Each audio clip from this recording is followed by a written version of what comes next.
I like it. I like it. Like the intro music. A little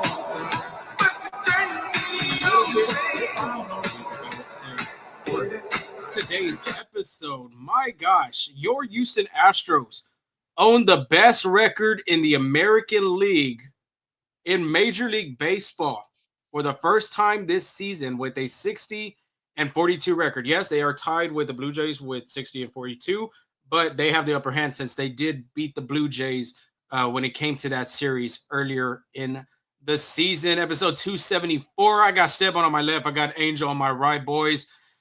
How are we feeling? Steban, we'll start with you since you are the Astros fan. What do you think of this series for the Astros with, Esau Paredes not being in the lineup and being on the IL, having to deal with a lot of lineup structure with the Las Vegas Cowboy players, and not your star players making any impact in this game and really in this series? What do you think of the thoughts of this team so far? I mean, it gets pretty like nerve wracking, I guess, because you want them to perform the best, and then obviously they have to overcome adversity of like injuries and stuff like that. So you gotta just kind of put whatever you can do the best with. Espada does a good job of trusting in who he wants to put into the lineup and plug and play and allow them to do what they have to do. And I mean, you've seen it. The Astros had to go to playing small ball, forcing the other opponents to field the ball and make good throws, and they couldn't do that. So I mean, sometimes you just got to get the job done, whatever's going to get the guy on base and over and in. Yeah, I mean, it's crazy how they're able to get these wins, knowing how many injuries and adversity. You're Oh, muted. yeah, you're Oh, on my fault. the mute. Have I muted this whole time? I was No, just no, saying no. that it's special how these Astros are being able to grind out these wins. This next man up to reality, like you said it best last week, like a third of this squad is from the AAA team, the Space Cowboys, and still being able to gut out some wins.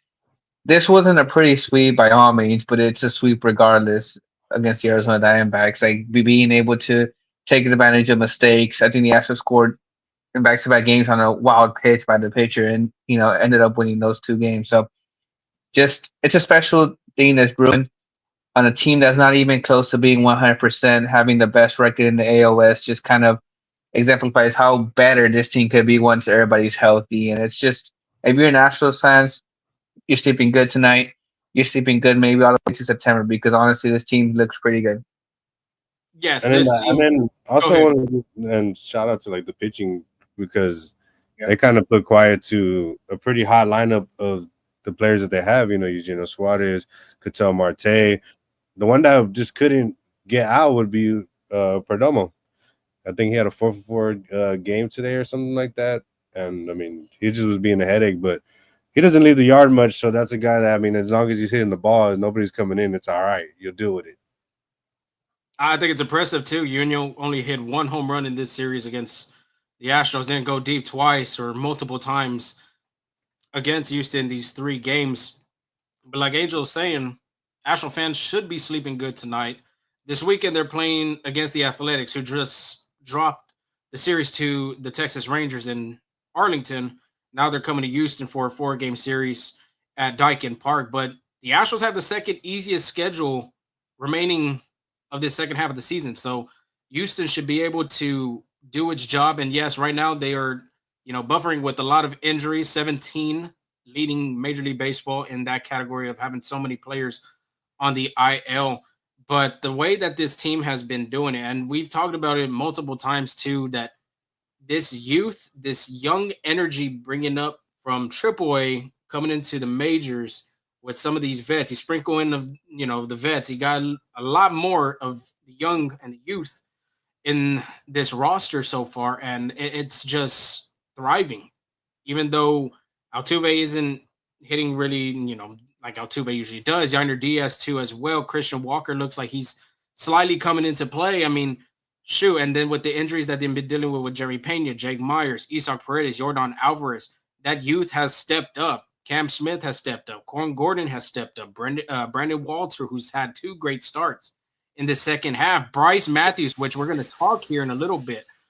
He's just had a heck of a series. I think the Diamondbacks are glad he's leaving Phoenix and going back to Houston. But that's what I'm saying. You have a little bit of mix of different players, veterans, rookies, players that have played in the league for a little bit of time. So what they've been doing, and not just shout out to the players, but to the coaching staff and really Joe Espada. He's been doing this with no Kyle Tucker, no Alex Bregman, having to deal with 17 players on the IL, almost his whole starting rotation, having to only have Hunter Brown and Framber Valdez, and having to deal with Brandon Walter, Cone Gordon, Lance McCullers Jr., who just landed on the IL, not to mention as well.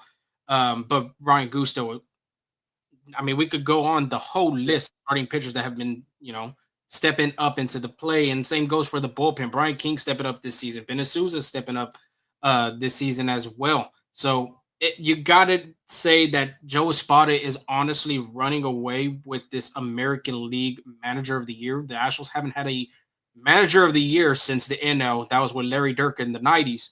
But what Espada is able to do right now, I know in some tough situations, like for instance, in the series against the Diamondbacks, he had to go to Brian King because Josh Hader has already pitched so many games.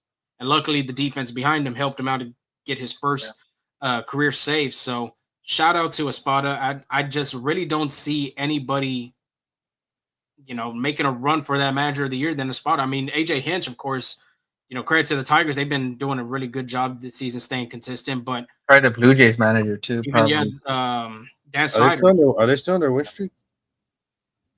The They Blue Jays, no, they they lost. They lost. dropped one to New York. Yeah, But I was gonna mention something else, like while we're talking about how this special this team is, throughout adversity, they have 30 come from behind wins this season. The Arizona Diamondbacks scored first in each game this series, and in game three it was Ketel Marte on the first pitch of the game. Astros already traded because he hit that Soto shot, but again, being able to come from behind, get to the bullpen, taking advantage of like the mistakes, like we said, and it's just special. I don't remember in this dynasty run that the Astros have been, I would say from maybe 2015 to now, I don't remember a team like the Astros coming back you know, so much from behind. Like especially in recent years too. It's like seeing like when they were down. But I would say maybe 2019 was another like was a year where they would come back a lot. But this is just pretty special team. Yeah, this team is doing a lot with a lot of people down. So like you could just imagine any other team that would have been in this situation, how would they perform? You could just think like maybe would this team perform the same way or would this team perform the way? And it's just crazy to me how the Astros get all this young talent still rated very low in the MLB pipeline system. And then these guys just come up, good IQ, brush up, brush up the little errors and transition to become big leaders because eventually they're going to be big leaguers. But what better way to do it than to actually come to the show and show what you got? And, regardless if people probably think Bryce may go down, I honestly don't see it going down after like the way he's proven himself, the way he's playing is like you can't send a kid like that back down. He's hot. He's and like what he's showing is that he's showing he's not going to stop. Like it's just he's only going to get better and better as he progresses. And you could just bet Dana Brown is just like shook and happy to see two guys that he went out for, Cam and Bryce, and he literally he know that they're going to be such a big factor in contributing to this team right now. yeah, I agree. Let us know in the comments as well what you think about this season so far. 3-game sweep against the Arizona Diamondbacks. Best record in the American League. Please let us know in the comments how you feel, and we'll put them on. But not to mention too, yeah, you make a good point with Dana Brown being able to, draft Bryce Matthews as well as Cam Smith, seeing them thrive. Like I said, these young players being able to answer the call when the call is needed, and they are showing up. Colin Gordon honestly was 1 out away from getting a quality start in this series as well. So shout out to those guys. And not to mention, you make a good point. I believe you did, Angel. Think about it. If Seattle didn't have Cal Riley, do you think they'd be in second in the American League West? Oh, Esteban. Oh, Esteban. Yeah, I mean, but to my point with y'all, do y'all think Cal Uh, Riley, Yeah. Possibly no Cal no, Riley, they're not second? because I mean the bat is one Julio's thing, struggling. but you're not thinking about how big of a player he is on the field by controlling his pitchers. So Mhm. he's the one that's also he's also the main brains to these pitchers on how they're doing, and he's doing scouting reports and helping his guys out. Hey, look, this guy's gonna be here. This guy's gonna approach you. So I mean, you also got to like think about it and the defensive role as well. Yeah. Yeah, Another no, team that comes to mind is the Yankees without Aaron Judge, just that's because what especially that's what- that defense is horrendous for New York. I think the only team that would be okay in this situation would be the Dodgers, just because they have three MVPs in that team, right? And in their own right, they've had a long list of injuries too that they've overcome, and they still, they're still doing good in their own right in the NL. So those are two teams, but very different teams. The Astros and the Dodgers, I would say, though. Yes, they do have a lot of injuries, but the Dodgers spend like what over $1 billion on their lineup, whereas the Astros are doing it with what they got, right?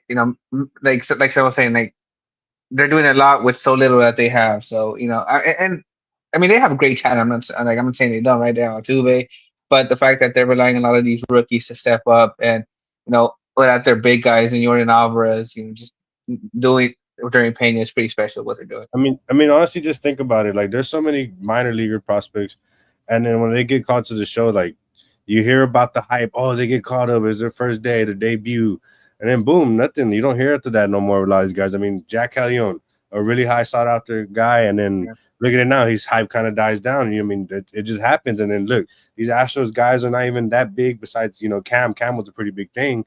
But you get Bryce, which he was hyped for us because Houston natives are like, oh yeah, there's a Houston guy, somebody to go for. But other guys around the league, especially I'm pretty sure Arizona fans like now they know who Bryce is after the performance he put on this Oh yeah. series. yeah. The only team, Angel, you did say is the Dodgers. The other team, I'm gonna kind of counter with you on that. I'd say the Blue Jays because you take away George Springer, you still got Vlad, you still got Bo, you got Alejandro Kirk. If you take, let's say, Vlad out of the picture, you still got Springer, you still got Bichette. That's the same thing with the Astros. You have no Jerry Payne, you have no Jordan Alvarez, but hey, you still got Jose Altuve, you still got Yainer Diaz, Christian Walker, um, Caratini. Victor Caratini, who's really been an unsung hero throughout this whole season for the Astros. So, I mean, it's just very impressive what Joe Espana and this coaching staff has done. You can even, counter to management too for that offseason trade, um, for trading away Kyle Tucker and bringing in Isak Perez, who's had an all-star season. Cam Smith, who's honestly should be at least right now top 3 rookie of the Yeah. year voting, but as of right now, it looks like Nick Kurtz and Jacob Wilson are running away with kind of neck and neck on that. But I mean, Cam's right there with them. Hayden Wesneski did good in the beginning of the season. Obviously, had to go deal with Tommy John, and then of course you dealt away that contract from Ryan Presley, and I think right now Ryan Presley isn't pitching as well as Chicago thought he would, and you got a prospect out of it with, if I'm not mistaken, his name was Anderson Brito, if I'm not mistaken. Like I said, Yeah, which I think Brito's been doing good in our farm as what I heard recently. yeah, I think if I don't have it right in front of me, but we had gone over the prospect list, and I think he was like top 10, top 15, if anything. Yeah, he was like top 15, I want to say. And he's still young, so of course he's going to continue to develop and all that good stuff. But real quick, let's go over the objectives. What we're going to talk about. Recap that Diamondback series, 6 days away from the trade deadline. If you're listening to this the next day, but if you're listening to this right now, we are 7 to 8 days away from the trade deadline. God, my math is not there. Preview the Athletics coming into town. Astros injury updates, and big one coming from Isak Perez, which we'll talk about here in down the road. And the draft class of 2025 has been announced with their signings. Cantu, before we get started, you want to let everybody know where they can find us, where they can see us, and all that good stuff. Yeah, wherever you get your podcast from, Spotify, Apple. We could also find our social media work on X, Instagram, TikTok, and YouTube. That's at We'll See My Head the way it's on top of the little thing on top of my head. Instagram is at FSA We'll See My Head. But yeah, we got some great reels for y'all, some great shorts. So check those out, especially from the All Star break. Jerry Pena is already up there too. He, mentioned his parents and like how his dad's been, a big piece of his journey to the big league. So check that out. But yeah, everything you need, Astros podcast, it's there. Up to you. But yeah, let's continue on. Yeah, we got that Jeremy Pena. We got one more All Star to be published pretty soon. But like Angel said, wherever you follow us, make sure you subscribe and all that good stuff. But before the Astros had gone with this sweep, there were 4 games ahead of the Seattle Mariners. Now it's 6. It's back to where it was before the All-Star break with 6 games in front of the Mariners in the American League West, and they are on a 4-game winning streak as well. You feel very good, optimistic, and confident coming at home that you're playing against an athletics team that hasn't been doing really too good this season. But hey, they'll find a way to ruin your season real quick if you can't Yeah, produce at home. Which I mean, the Astros have done a really good job at home, not to mention too. yeah, And we've honestly, talked about. Go ahead, go ahead. like it seems like the Athletics love to play against the Astros team. Like all their guys is every time they play against Houston, they're just top notch shape, top notch game ready. Yeah, like we always say at FSA, never underestimate the opponent. We talked about how Eduardo Rodriguez was had a 1 percentile, and then yet through Oh what yeah, he six caught her. scoreless innings, Yeah. the six scoreless innings against the Astros. So I mean, never underestimate the opponent here. Yeah, we caught that. But Nick Kurtz, of course, he had 2 walk-offs in that series when they played in Sacramento. Bro, You that know he'll that be that excited that to see that the was Astros. annoying. You see, Dude, yeah, he'll be excited to see the Astros It'll at Dyken Park. you best it'll be believe an he's gonna interesting want to see a series, hater though. again. Yeah, if Hader pitches again. But yeah, go ahead, Kentu. No, I'm just saying it'll be an interesting series, especially because you remind me because that first walk up, Nick Kurtz kind of like celebrated the, and then some hit batsman after that, so it was pretty interesting series coming up here at Dyken Park. Yeah, it's a good one. It's an important one in your division as well. But the Astros got to find a way to take care of business against a team like that, especially when you're hot right now and you need to go back in the W category at home because remember before the All Star break they went 1-5, getting swept by the Guardians and then losing that series against Texas. So I think Houston would like to find a way to come back and win that series at least against Sacramento Athletics, and then of course they'll play the Nationals during the week as well. But get to start us off with game one real quick. Let's go through this recap and get ready for some trade deadline talk. Yeah, absolutely. Game one again, first game of the 3 game sweep, as you can say. Astros won 6-3, and a very important pitching, matchup for Colton Gordon, just because, like we talked about before, his time might be running out in this rotation. You got Christian Javier, Spencer Getty, even Luis Garcia doing some rehab down in a minor league system. So if he wants to stay on the roster, especially in the bullpen, he needs to pitch well. You know, and before the break, he had a relief throw and then 2 poor starts, prior to that. But he kind of found his groove here after the All-Star break, 5 and 2/3 innings pitch. He was again 1 out away from a quality start, 7 hits, 3 runs, 2 runs, 2 walks, 4 strikeouts, 89 pitches, 62 of them strikes. However, a lot allowed contract. He kind of got lucky on a few pitches there. He did allow a home run to Eugenio Suarez, but you know, it, he's just on fire right now. But he did get picked up by the offense. Yeah, Bryce Matthews, yeah, story of the game right there. Honestly, you can call this game the Bryce Matthews game because he was responsible for 5 RBIs out of the 6. Hits his first career home run with a 3-run shot. Then Christian Walker follows that up, inches away from a home run, but settled for an RBI double, which that was, besides Bryce Matthews, that was the only RBI of the game. And then Bryce Matthews again puts the nail in the coffin. Cobb's game, whatever you want to say, icing on the cake, 2-run shot to earn his first career multi home run game. But shout out to the kid, really great start. And baseball is all about a mental game, all about confidence. And the way he started off, especially against that Texas series, that's first of all, what a pretty bad way to start off. You got Jacob DeGrom, Nathan Abadi, pretty difficult, matchups there, and being able to forget about that and contribute to this team, get this win. He had an excellent series against the Diamondbacks, just kind of a glimpse of what he could do. But this is a confidence booster here. Just a series just lets you know that you do belong on the league. I think you're Bryce Matthews. You kind of, take this game as motivation that you do deserve to be here, and you just run with I had heard something funny from one of the commentators. They're like Bryce's 2 homer game. They're like he was able to get 2 gallons worth of home runs because he had both home runs off of Zach Gallen. So it was like a little funny little little quotation that he said Gallon. in there.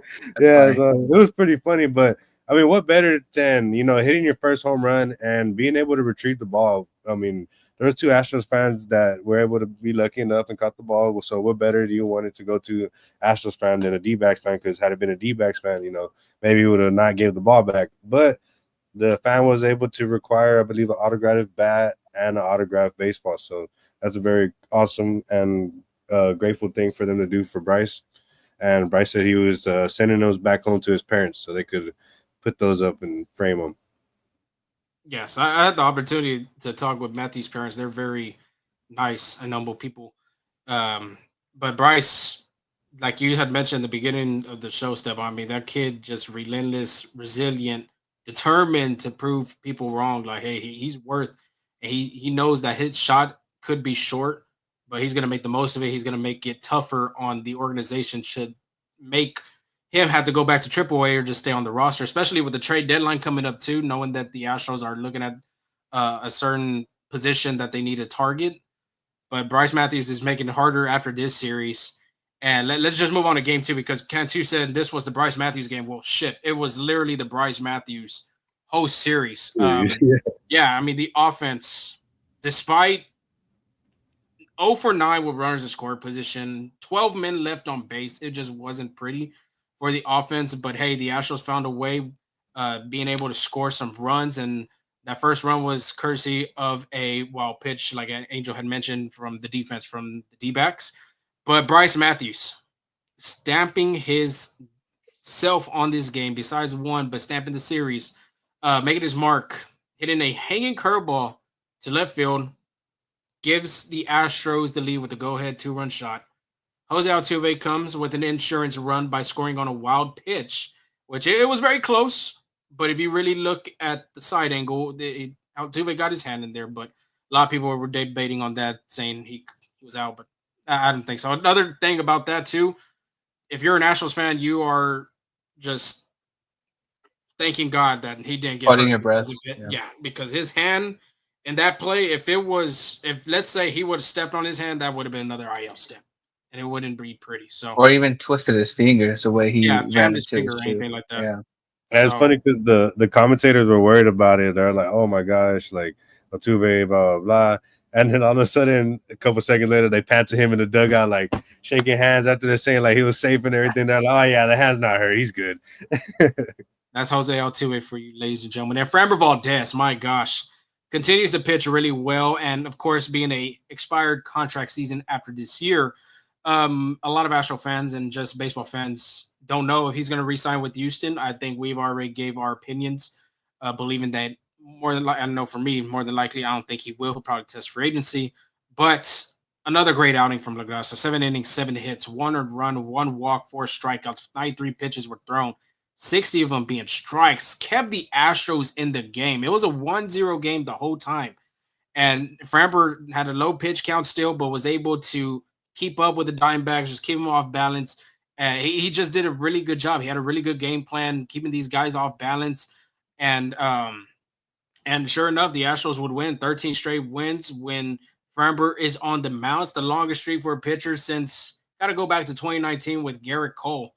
That marvelous run of him pitching really good in each of his starts, and the Astros finding a way to get him run support. And then Justin Verlander, on the other hand, just couldn't get no run support. But JV did end up winning the Cy Young that year. Right. But we did forget to mention too, real quick. Sorry, Matthews. We talked about the offense, but the defense. Without these two defensive plays, I do not think the Astros win this series. I mean, not series, but the game. Framber, I don't know if you saw it. There was a bunt. He sack bunted. Framber got the ball and kind of like just, I would say lollygagged it to first, just try to make a good play. But my God, it almost passed Matthews. Luckily, Matthews' baseball / football athletic instincts came into play and was able to catch the ball and have his foot touch the bag. And then to end the game, like I mentioned, he started an impressive double play. I don't know if a lot of rookies can make that play like he did, but he made it look like nonchalant, like it was just an everyday thing that he's done on a baseball field. But be able to make that play from his forehand, throw to Zach Short throwing it to Christian Walker, ended the game. First career save, like I had mentioned, for Brian King. Just an impressive baseball win for the Houston Astros. Honestly, I think like that's the demeanor for Bryce to just keep his composure and stay calm. And you could tell he's out there just kind of like focusing and making sure that he's not trying to overdo anything. Because sometimes you're overthinking, over trying to overdo something, you cause errors. Like today, there was a play as well where he could have nabbed the ball, but he backed off and let Cam get the ball from him, which is a better thing to do. Let the outfielder get the ball. Sometimes you don't got to be too much ego and try to go out there and do too much. But one thing too, I wanted to mention that Framber too showed off the leather today. I mean, in the first inning, Eugenio hit not today, but the second game, he hit a grounder 98 miles per hour right to his face, and he just like fielded it like nothing nonchalantly. But also, I wanted to mention that Framber is, I believe, 4 Ks away from 1,000 career strikeouts or so. Sounds about right. Yeah. Could be. He was I'll trying to double get check it. He on was that. trying to get it this day, but it just wasn't working in his favor. Balls were getting put in play, but everything was out. So either you want to have a lot of strikeouts, or you could just have low pitchings and just getting up and down the innings. So I mean, fantastic outing for Framber, keeping us in the game. Yeah, this is what Bryce Matthews said after the game when, during the press conference. He was like, and I quote, I feel like wherever I play, wherever they put me, I'm more than capable of getting the job done. And like, look, like you said, it's like he's been doing a really great job at second base, and getting that bat around is even a bonus for the Astros. Because I mean, when Framber Valdez, Joe Spot likes putting his best defense out there, and he got the start of second base. That just shows that you know his manager trusts him and his abilities to you know get that extra steps to get to the ball, because everybody knows that Framber Valdez has the ability to get the other team to ground out a lot. And the fact that Bryce Matthews putting in there is like, yeah, I mean, he might not have another choice, but you have Jose Altuve out there too, who can play second base. You have Mauricio Dubon who can play second base, but yet they trusted Bryce Matthews, and he showed he can get the job done. Man, you know who Bryce Loki like starting to give me a little bit of vibes of, kind of like a young Mookie. Hmm. Very But interesting take on that. one thing I wanted to say that there's one guy Lorenzo Delgado tweeted about. He said only three Astros hitters under the age of 24 have recorded 3 home runs and 7 RBIs over a 2 game span in franchise history, and these are very notable names: Carlos Correa, Jordan Alvarez, and Bryce Matthews. Good list to be upon. I was about to say, it is an That's a impressive. good it's a good list to be on. And then just think about like the difference in hype between these three guys. Like Jordan had hype, Correa had hype, and then Bryce was just a regular guy. You know what I mean? Just a Yeah, yeah, just I mean, you had your 6'4", 6'2", Just your average 5, Joe, I mean, well, six like I foot. mean, your average he's just height like an man. average prospect in the farms, though. If you think about it, like throughout the league, he's probably like an average guy. First rounder though. I mean, Yeah, what you definitely a expect? first rounder. Yeah, first rounder is a first rounder for sure. I'm not saying he's a scrub, but I'm just saying like Yeah, yeah, I got you. he wasn't Yeah, no Paul Skeens or whatever you want to call the guy. Victor Wembanyama. Yeah, Victor Yeah, I got Wembanyama. you. I got you. We're going from like taller to tall guys. Next thing you know, we're gonna be calling Yao Mings and Shaqs in here. Yeah, But yeah, a very impressive win, and just the demeanor of this kid, man, it's just very impressive. We'll have him on Over Thoughts after Steban gets done with Game 3 of the sweep of this series. well, you said it, and I mean this day, regardless of the outcome, there was going to be a Brandon winning on this end. So I mean, yeah, Brandon Fat versus Brandon Walter, Game 3. The Astros were victorious, 4-3.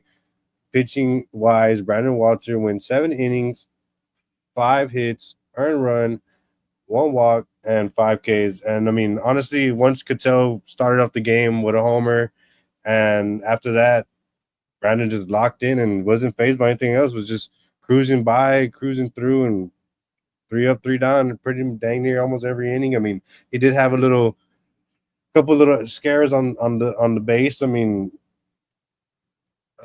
he also was seeing some really good defensive plays. High IQ out there by was it Zach Short, getting nabbing the leadoff runner at third to save a runner, and then offensively, Bryce Matthews scores on the error by Perdomo. He smoked the ball to Perdomo, and Perdomo was unable to field it.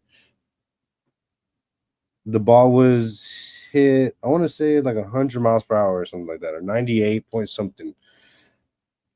this was also Bryce's eighth RBI. So I mean, if you think about it, that's pretty crazy. Some guys don't even have eight RBIs in a whole month, and Bryce just has in a 3 game span. So tip of the cap to him.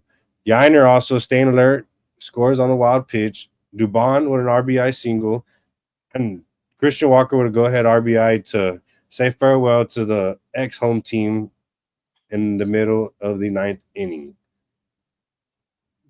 Yeah, very impressive by Brandon Walter what he has done. And Angel had said it a couple episodes ago that you saw a lot of Astros Twitter very upset of the outcome of one of his starts and saying he doesn't man that this guy is a savior for this rotation. I mean it just has done an impressive job. I think there's only been like two or three starts that just got away from him, but other than that, you take away them starts, I'm pretty sure that his ERA would be around a 2 or just under 2. That's how good this guy has been for the Astros. Yeah, and even the wins. Doesn't have a lot of wins under his belt because sometimes it's just like one of them Justin Verlander things when 2019 the Astros just won't score during them times, but maybe later on the other team catches up when he gives the ball up to a spotter, gives it to the bullpen. But what Brandon Walter just for him, what he's been able to do in an Astros uniform this season has really saved I would say this rotation and really for some of these wins for the Astros too. Yeah, another guy too that you could also give a shout out for helping contribute with this series was Taylor Trammell as well. I mean, showing good job on defense, pretty good job on the base passes, and then whenever he's called to do something, he gets it done. You know, him and Mauricio Dubon had back to back bunts today. Yeah, Was and it Dubon or no, was I it? think It was it was. Zach Short and Taylor Trammell, and they forced Ginkgo to make a tough play. So I mean, like we said, the Astros just find ways to get it done. You know, whether it's hitting, whether it's playing small ball, just to get on and force an errant throw. I mean, whatever you got to do, it's baseball. You got to do something to win. You know, sometimes you're not always going to go for the Hail Mary.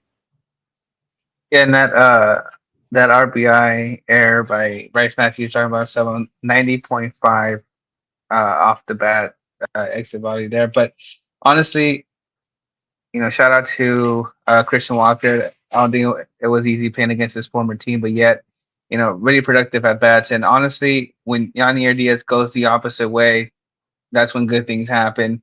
Uh, he was close to hitting a home run again. Would not have been a home run at Dyken Park either, but back to back doubles there, and then that RBI error by Bryce Matthews, led to the victory. But Yanier Diaz is a guy that, with all these injuries, needs to be stepping up. And when he goes the other way, good things happen. Yeah, And and I'm then gonna I'm, I'm gonna say this too real quick. I'm gonna read this lineup for anybody that didn't get to watch the game today because it was an early start time. You had Taylor Trammell leading off, Victor Caratini at the 2, Christian Walker at 3, cleanup with Yiner Diaz. 5, Bryson Matthews. 6, Mauricio Dubon. 7, Cooper Hummel. 8, Chas McCormick. 9, Shea Whitcomb. You honestly think that is a game that the Astros should be able to complete a sweep? And be honest, is, yes or no, is that a lineup in order to sweep the Arizona Diamondbacks today? I Yes or mean, no? That if you look on paper, no, you definitely not going to think so because I mean, you're looking at Ketel Marte, Corbin Carroll, Lourdes Gurriel, Eugenio Suarez, Josh Naylor, Randall Gritcher, That you James just said McCain. 5 guys that are literally all stars right there. Yeah, yeah, and then they also had the other prospect, Blaze Alexander. And you got Gerardo Perdomo, who the league may not all know about him, but this guy's a really phenomenal switch hitting shortstop. Talented, very yeah, talented. but honestly, this lineup will probably be one of those Pluckers trivia questions in the years to come. It's like which you know name the 9 players that swept the Arizona Diamondbacks, because yeah, I mean, no Jose Altuve, no Cam Smith, scheduled days off for them, but you know this is more, when I first thought about it, I was like, well, it's just they got this series. I think they're okay dropping the game, right? But now, again, first, just shout out to the pitching for keeping them in the game, but shout out to, all the reserve player, role players that play for, grinding out this win. And then also a tip of the cap for Caratini, man. He just continues to go out there and plays first base phenomenally. I mean, robbing hits, leaping up here and there. I mean, 11 game history for the man as well. So hopefully he keep that history going with this athletic series coming through because we're gonna need a hot bat playing against a bunch of young talent who's gonna be hungry to show off against a very popular team in the league, the Houston Astros. Yeah, and I like to say that too with with Caratini, looking at his average 270 and a 760 OPS, which is really good. Not a lot of starting catchers out there have that offensive number, and then plus can put a game plan together for their pitchers. When Caratini signed with the Astros back in that winter meetings, I think in 23, because he has a 2-year contract. This year is his last year.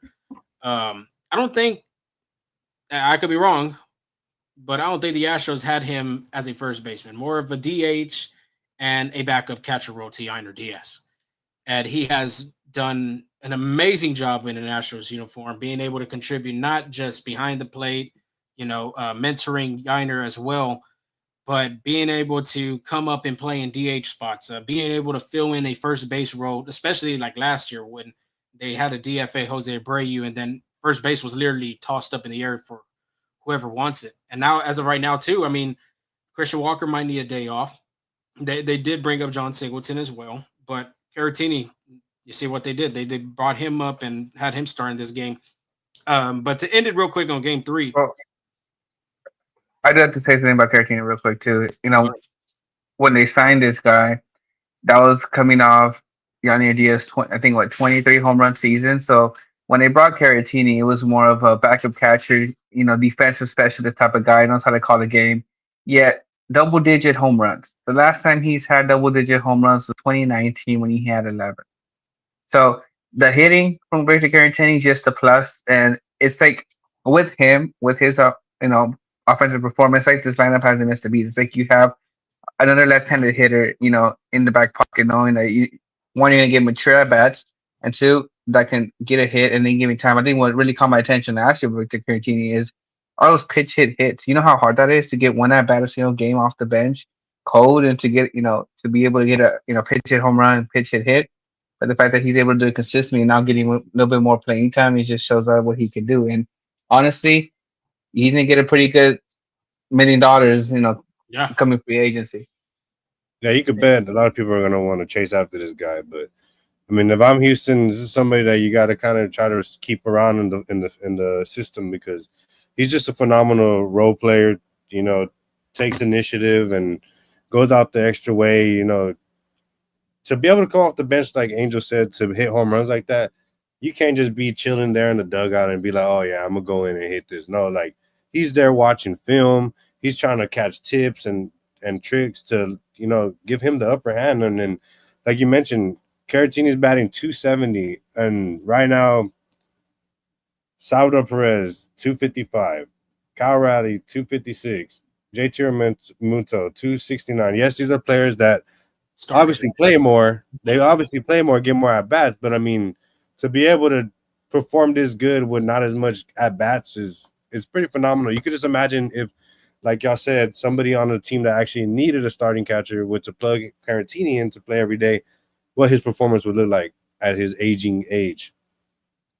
Yeah, just to end game 3, we talked about if Isaac Paredes is going to be gone for a while, somebody on this team has to step up, either Jose Altuve, Yainer Diaz, Christian Walker, or just, among the three themselves. They're going to have to try to take initiative and step up. And sure enough, in this game, the Astros had a total of 11 hits with this lineup too, not to mention. But Christian Walker, 2 for 5, Yainer Diaz, 3 for 5. That's important, and it's going to be very important because we'll have that update with Paredes later in the show about injuries. These guys are going to have to step up big time. Right now, Christian Walker's looking really good at the plate. So very important for these two guys. And of course, Jose Altuve having to step up in the second half of the season. So it's guaranteeing being a sleeper too. This is by King Elias J. So yeah, you think that is, but hey, it's Kevin Cerna back in the chat and with a different username, but he's on his burner account this time. You could bet account. Probably his son's. Yeah, but it's probably his son's iPad. Like hey, you got another dedication though, Kev. Shout out for real. Poor kid can't watch his Bluey Coco Money because Kev's over here watching Full Steam Ahead. Shout out to him. Yeah, he's like, son, you're gonna learn ball today. But finish off with overall thoughts. We'll start off with the offense real quick. Wasn't the best, but like Angel had said, this wasn't a pretty sweep, but they got the job done. And the offense that just tells it all too. 4 for 33 with runners in scoring position this series. 26 men left on base. That if you saw this and you're looking at this series, there's no way in the hell the Astros should have won, Yeah, and no. really not even just win, but sweep the Arizona Diamondbacks in this series. But the way Houston did it, it wasn't all about the long ball, which it was honestly, but being able to be creative with their at bats, bunt, sacrifice bunt, even the drag, taking an extra base by stealing. Like Stepan had mentioned, Taylor Trammell, Cooper Homo even tried stealing a base. Mauricio Dubon, they're just taking extra bats. The base running was very aggressive in this series, scoring on wild pitches, especially Altuve on that last one, being able to get that insurance run to give Houston a comfortable 3-1 lead with a guy, not Josh Hader, coming from the bullpen. But you know who knows that ballpark very well, and it's their third base coach, Perez Chica. He knows what's been there for so many years. He knows what it is down the line in the gaps. Obviously, the arms in the outfield too. He knows what it looks like, and sure enough, took advantage of getting these guys to take an extra base, first to third, second to home. I mean, just an impressive job by this Houston offense to be creative, not just on the base pass, but even in their at bats in this series. Yeah.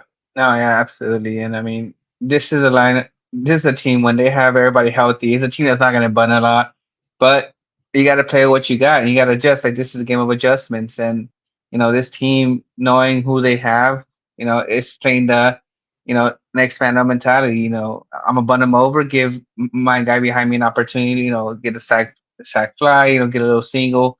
Because they know, they know without their heavy hitters, runs come at a premium sometimes, and you got to do what you got to do. You got to play small ball. You got to give every single advantage to, score a run. So it is what it is.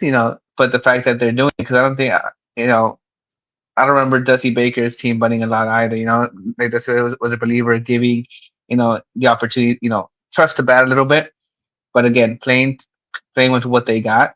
Like even Bryce Matthews, who had a really great game, gave a sack butt over there in the eighth inning. So you know, it, it's a team game. Everybody's doing their part to get any advantage they can. Yeah, it's gonna suck. It's gonna suck for the Astros coaching staff whenever all these players start coming back from injury, especially fielding players. Because I mean, you got people that are trying to force themselves onto this roster and don't want them to go. Like people are not gonna want to go back down. Yeah, most definitely. And one of them guys that are going to be fighting for every shot to be the starting guy as of right now is Bryce Matthews because he loves the motivation. He loves it. He thrives through it. Just literally determined. Didn't get a hit in the Ranger series. Everything, if you saw that whole series of him hitting, the ball was literally at somebody. It didn't fall down. Only got his first career hit against the Mariners in that series, only getting one out of that three game. I mean, Arizona was his best shot of doing everything. 3 for 12, a walk, 2 home runs, 8 RBIs, literally single manhandled the Diamondbacks by himself. So it's going to be interesting how he prolongs that to the Athletic series, to the Washington series, literally the rest of the time that Houston's going to have him on. Brandon Walter, like I mentioned too, has done a really good job, amazing job so far coming back. He's already thrown 2 starts of only giving up 2 earned runs in 2 starts in total. Very impressive job by him having 2 quality starts. And to end this conversation of this series, could this be the turnaround for Christian Walker? I mean, he's already faced all the National League West teams, and the last one on the list will be the Colorado Rockies. But being able to find to face your former team and do a really impressive job like that that is really impressive. I did have the stats right here, but I guess I lost them. But as of right now, in let's see, Christian Walker, last 7 games is hitting over 300. Really good job. Last 15 games, 348, slugging 515. And his last 30 games is 276. Still good job. Yeah, the strikeout rate is pretty high. I'm not going to lie to you. Right now, it's 111 strikeouts so far this season. And we still got a good chunk of baseball left of this second half, so there could be a possibility he could look at the 130s, 140s, maybe even 150s. But what do you think, Cantu? I mean, Esteban looks like he's off right now. What do you think? Could this be the turnaround, especially when this team needs somebody offensively to produce when they're really their run producer and Paredes and the guy that led the team in home runs is out for a good amount of time. Is this it for CW? What's that Yeah, number? yeah. I mean, I think a lot of more run production is to come from Christian Walker. I think it's been a long season for him. A grinding season, a frustrated season, as you would like to explain it. But he's a worker. I think he's a dog. He's a guy that's always trying to get a leg up, always trying to get better, and that's slowly coming to life. I don't think it's a fair comparison to, you know, I've seen comparing him to Jose Abreu or stuff like that. But I think Christian Walker's, at this point in his career, is a much better player. I think when it's gonna count the most, and I would say September, October, I believe you're gonna get the best of Christian Walker. I think when push comes to shove, when it matters the most, Christian Walker will step up, and he's slowly doing it. The fact that he's hitting the ball hard, putting up some great at bats, you know, I think that's gonna go a long way. And the strikeouts always been high.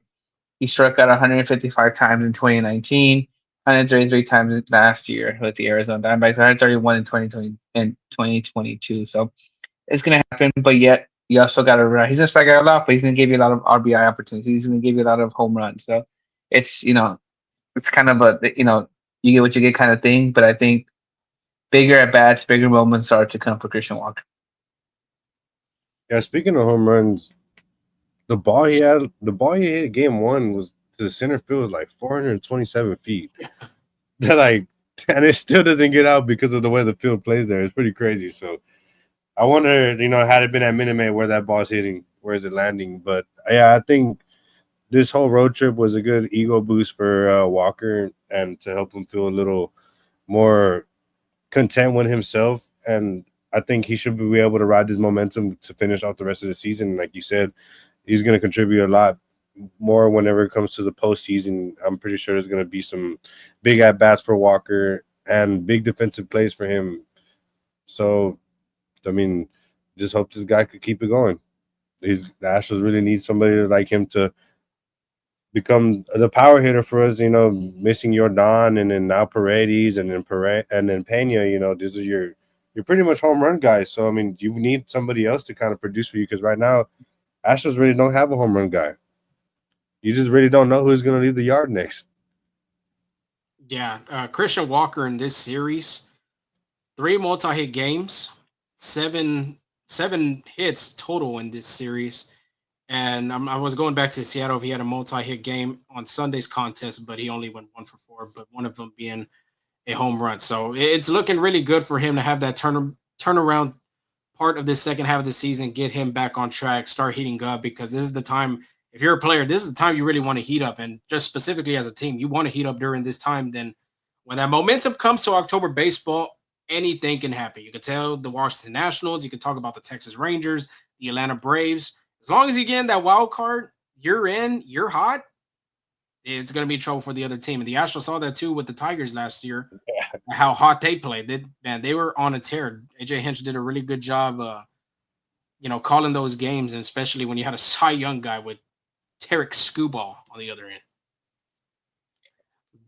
But Kev did say he's in school and he got the pod on. So multitasking at its finest from a college student and being a dad. So shout out to him doing that on that end. But I'm pretty sure he wants to hear about the trade deadline talk because we are very near July 31st, which it will be on a weekday too. I believe on Thursday, if I'm not mistaken. And it's going to get spicy for the Houston Astros. They've always made a move each season.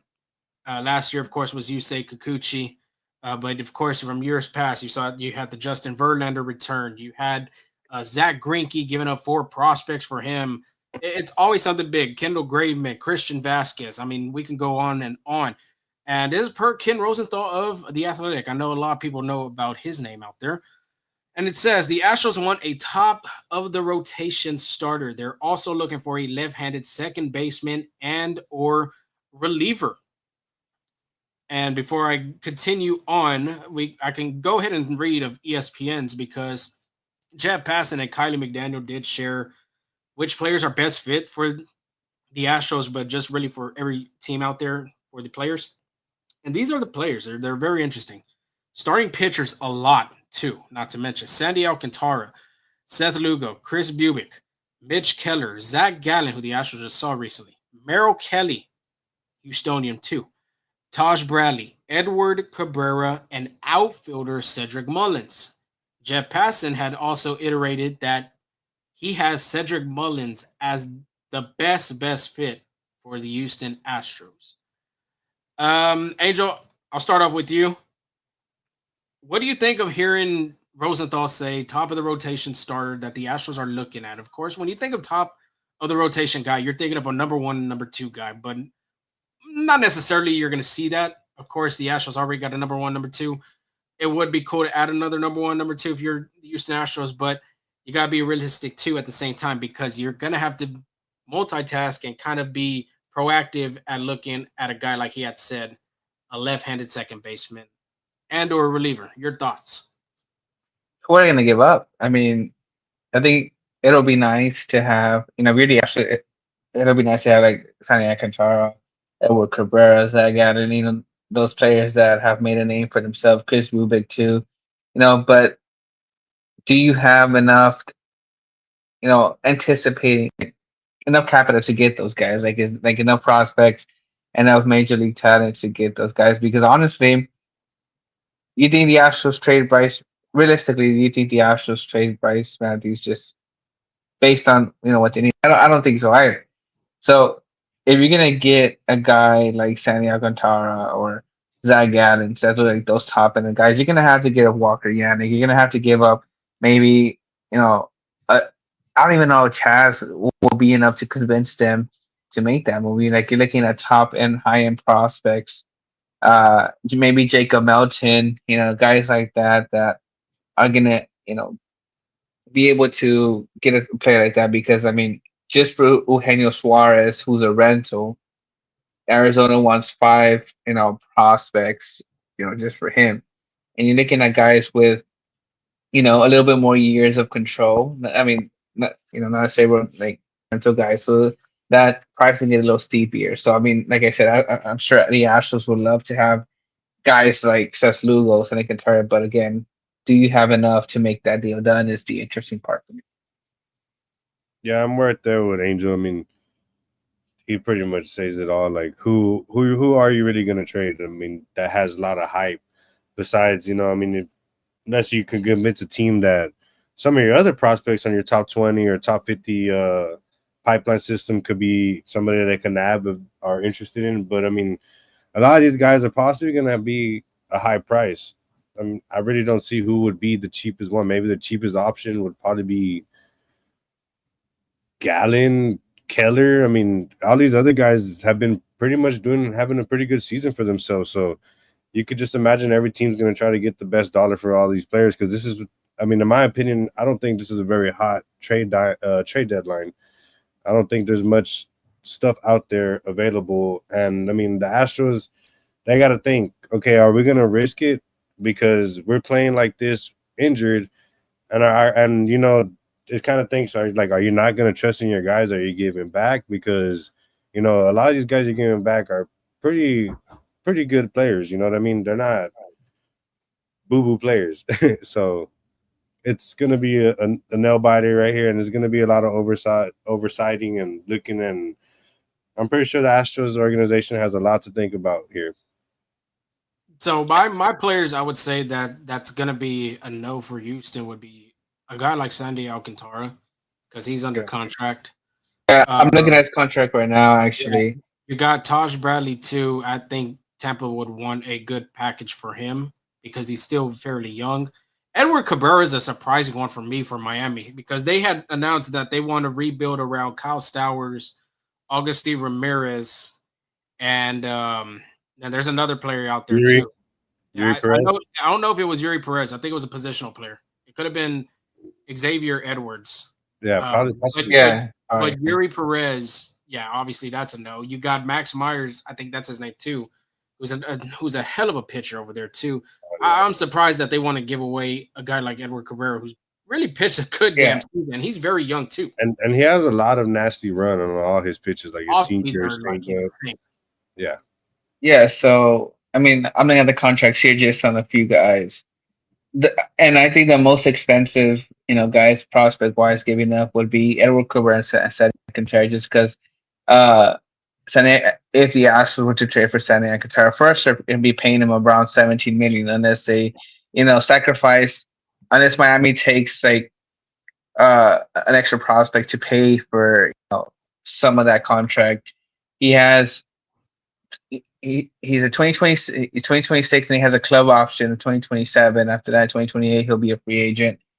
Edward Cabrera still isn't his arbitration year, so that's a high price tag there because you have after this season, you should have 3 years of control. Hmm. Zach, give me a second. My computer decided to slow down. Uh, Zach Gallen will be a free agent after 2026, so you get 1 year of him. And then Chris Bubik will be a free agent in 2027. So if you're like to make that deal, you get 2 years of him. So all those guys that are not rentals with years, those are gonna come with a hefty price tag, Tom, because they know you can, especially for Edward Cabrera, who can, you can still negotiate through arbitration hearings. That's going to be, I think, the most expensive one for compared to all of these. I think, and you see a trend like you were saying. Sandy Alcantara, 17 million because of the contract next year.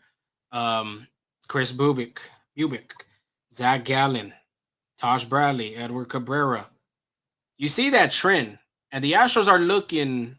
They can possibly look, and that this is just saying that these are best fits for Houston, but they could be looking at these guys knowing that they might not have Framber Valdez next year.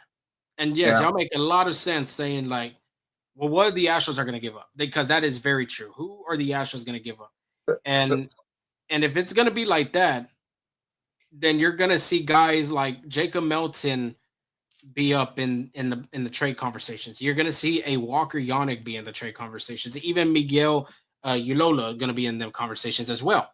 So, are you willing?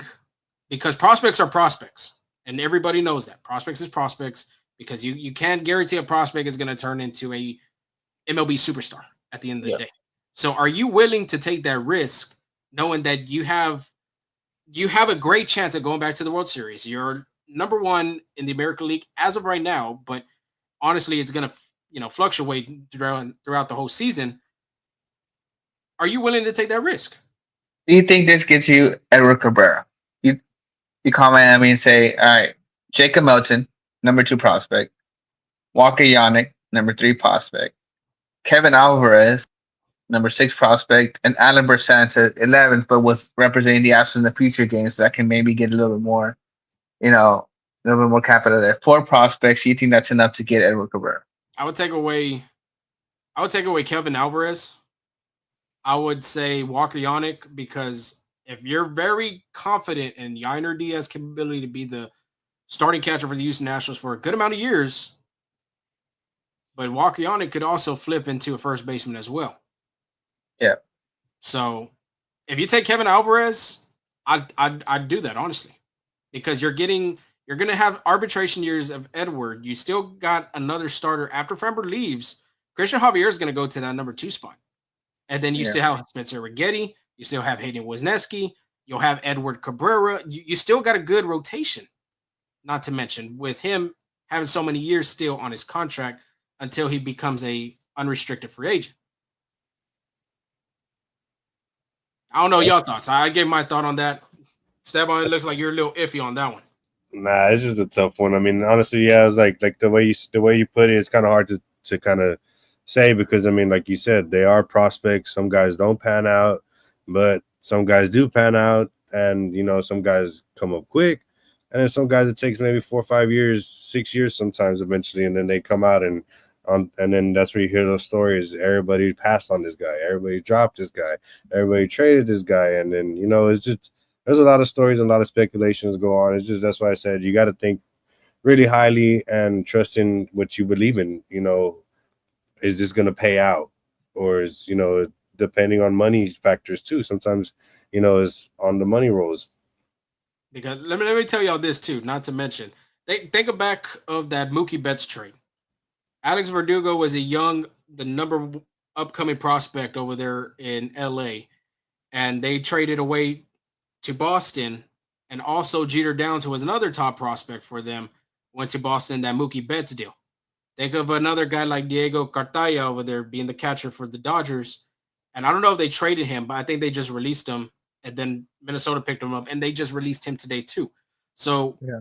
that's my thing. If you have the rankings of these guys, they're number two. Jacob Melton has flirted with the top 100 pipeline in MLB. Then why not? Especially right now, that's what I'm saying. If you're the Houston Astros, you're putting all the chips on the table because you have a great chance of winning the World Series. I don't think there's not a team in the American League right now that is a for sure factor that's going to win it. Like they're the clear favorites that's going to win the AL pennant and they're going to go win the AL. I mean, not the AL, the World Series. So if it's a Seth Lugo, I don't see guys like Yannick being in the picture. I don't Yeah, see no, a Miguel Ulola being in the picture as well as Jacob Melton. They'll probably lower on them type of prospects. And I I think think so too. I think that'd be fine for Houston too, because Seth Lugo is a damn good pitcher. He's done it really good last year, being Cy Young votings, and even this year And he's done plus it really good. pitches too. Yeah, 10 plus pitches too. It's just gonna be difficult when it comes So to positional players. the thing with and then for Seth Lugo again, he is 36, does have a player option 2026, and then be a free agent 2027. So he got 2 years there. But I think based on his age, his contract, it does lower the price tag there because he is to be paid 15 million too. So, uh, but I think you brought a good point, Farmer Valdez. Like I think if the Astros want someone to kind of like take give them a year, 2 years to figure out what they're gonna do if Ronaldo is not coming back. I think that price is gonna be kind of more expensive there. It'll surprise me though if they trade Miguel Ulloa. Oh, it'll surprise me just because let's say if they can't replace Ronaldo, he leaves. He might get an opportunity in spring training to make the team too as well, just because he does look good. So if they do that, that would be, I would say, the biggest surprise this offseason. I just don't see it happening. But I'm also saying that they wouldn't sign Josh Hader, and then a few days later they did. So this team's very unpredictable. So it'll be interesting how it goes. But I think honestly, best case scenario for the Astros, you're able to lock in either Chris Bubik, Edward Cabrera, even Zach Gallen. I know Zach Gallen hasn't been you know pretty, but he has a track record that the Astros, I think, with the pitching staff could find something, and turn him around. Esteban, who do you think your favorites are if on this list, or just anybody? What would you say? I like Lugo and possibly Merrill Kelly. I'm not sure about Gallon. Like Gallon, he seems pretty good, but I mean, he's also tied for the fourth most homers allowed this season as well. So, I mean, it's kind of crazy what went on with Gallon too, because he was really good pitching wise the last 2 seasons, and then all of a sudden he just kind of like falls off and doesn't do perform as well. And then also it's like it is a trade deadline. Nobody's really like too crazy out there to kind of overpay for or try to pay so much for.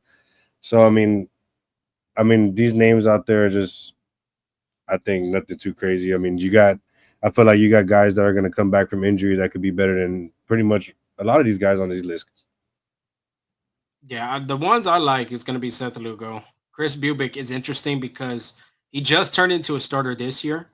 Last season, he did a lot of relieving, and then previous seasons, he was a starting pitcher, and the numbers weren't very great. So if Houston's going to try to acquire him, I would try not to throw all in your high top prospects for a guy like that. Merrill Kelly's an interesting one for me, just for the fact Chandler does make a good point.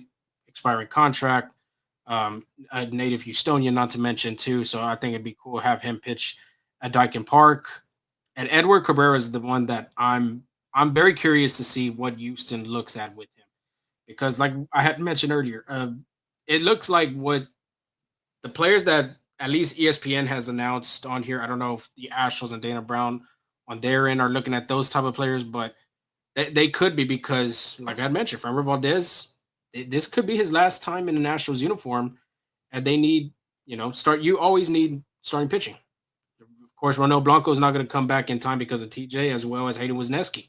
And of course, we don't know the future of guys like Lance McCullers Jr. We don't know about the end of this season, how it's going to transpire. So those guys I like for Houston. It does really fit best well. The positional players, though, Cedric Mullins does make sense. Left-handed bat. We don't know the whole thing about Jake Myers too, because them calf tightness. The perfect example I'm gonna give y'all is the NBA Finals. Tyrese Halliburton had calf tightness in the Game 6, and the next thing you know, Game He 7, didn't he know tears his that, right? Achilles. So, Yeah, scary. it does And make sense for Houston the to other like. guy, the other guy you did throw out there too, but I mean, it's obviously going to be a high price. Was I did see you mentioned earlier was O'Neal Cruz, remember? Yeah, O'Neal Cruz is another But one, but uh, of course with Pittsburgh, that might be with Pittsburgh, you can maybe try to get away with it. Of course, Houston has Uh, done yeah. trades with Pittsburgh. what do you put him at? But maybe I'll just hold off the trade with Pittsburgh and let it marinate, and then we just fleece Paul Skeens later from them.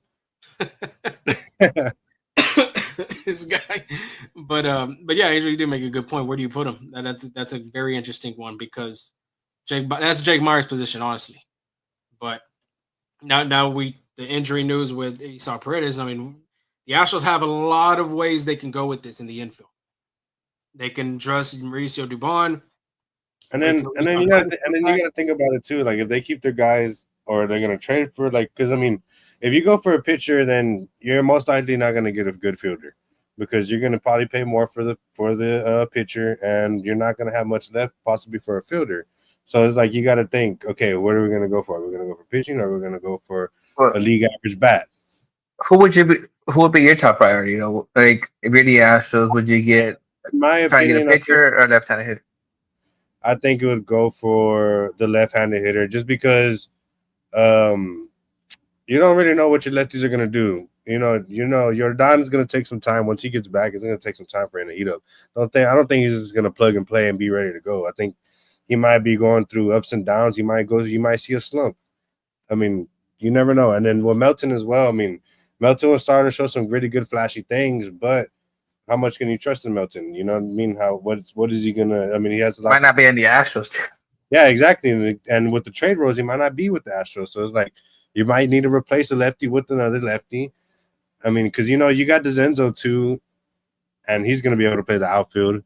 And then you have your other guys that the Astros just like to float around. You got Trammell, you got Jake, you got Chaz, you got um, Cooper Hummel, you have Guillorme that's coming back. I mean, I'm not saying the Astros really prioritize having Guillorme on the big league roster, but he's somebody that gets thrown in the mix as well. So it's like you got a lot of stuff to think about here coming, especially, it's a good thing to have because it's the second half and you have a lot of guys on the injury. So once you start getting these reload and then say you trade for somebody, blah, blah, blah, you got a lot of stuff to like really fall back on versus, if we didn't have, say our team was performing this way with nobody injured, you're going to be like, dang, like we don't have nobody to use.